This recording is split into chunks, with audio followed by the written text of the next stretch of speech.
Now let's learn to derive an expression for magnitude of the resultant of two vectors using law of parallelogram of addition.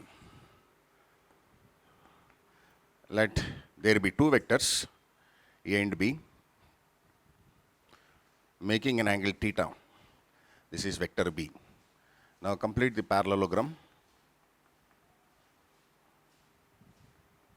So this is vector B. Let me call this point as B and C. Produce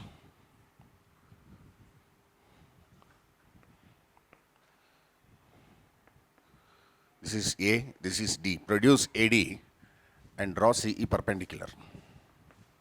If this angle is theta, then the angle here is also theta because they are adjacent angles. So what do we have now?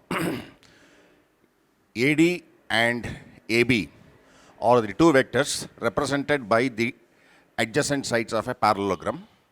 Complete the parallelogram as shown in the figure. Produce AD, draw CE perpendicular to AD, and the angle here is theta because these two angles are same. They are corresponding angles. They are corresponding angles, therefore they are same.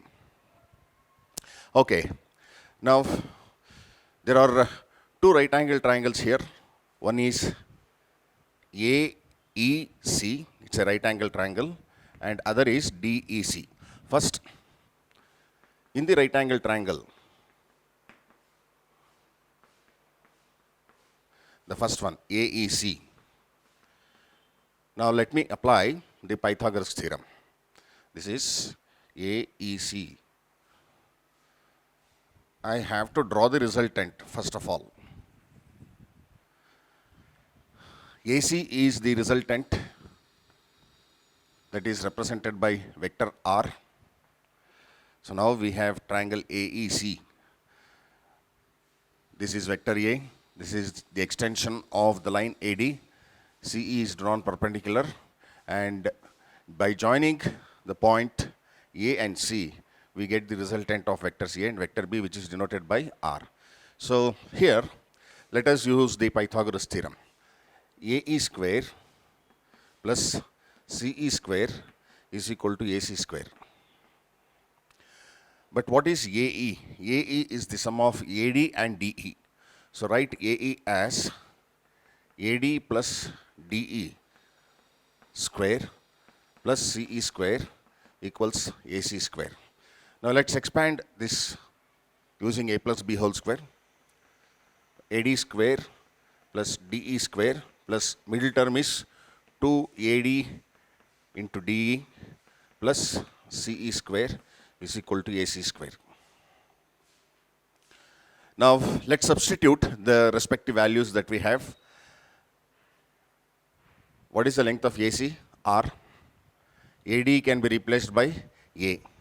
So this implies this is A square plus DE. Write it as it is, DE square plus 2 into AD. This is A into DE. You do not know. Plus CE square is equal to R square. Let me call this as equation 1. Okay. Now take the second right angle triangle. In the right angle triangle, which is the second one, DEC. DEC. Now again apply Pythagoras theorem. If you apply Pythagoras theorem, this is DE square plus EC square. EC square is equal to DE square or DC square. So what is DE square? DE square is DC square minus EC square. Let me call this as expression 2. Now in the same right angle triangle, you take the ratio of cos theta. Now this is theta, this is the right angle. Therefore this is hypotenuse and this is adjacent side. Cos theta is DE over CD.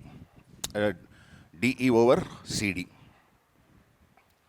So what is CD? CD is equivalent to vector B. This is vector B. Therefore DE equals CD cos theta, or DE equals B cos theta, because CD is equal to B. Now call this as 3. In the last step, substituting the values of equation 2 and 3 in equation 1, we get r square equals, I am writing this r square first, a square. For dE square, you substitute dC square minus CE square or EC square, both are same. Then you have plus 2a, write this as 2a, and for DE, now you substitute B cos theta, and then what do we have? Plus CE square. Now this plus CE square cancels with minus CE square. The last step, r square equals a square plus DC square. What is DC? DC is nothing but vector B. DC is represented by vector B, so magnitude is, this is a square plus b square plus 2ab cos theta. And if you want the resultant r is the square root of a square plus b square plus 2ab cos theta. So if you have two vectors a and b, then the magnitude of their resultant is given by r is equal to square root of a square plus b square plus 2ab cos theta, where a is the magnitude of vector a, b is magnitude of vector b, cos theta is the cosine of the angle between the two vectors.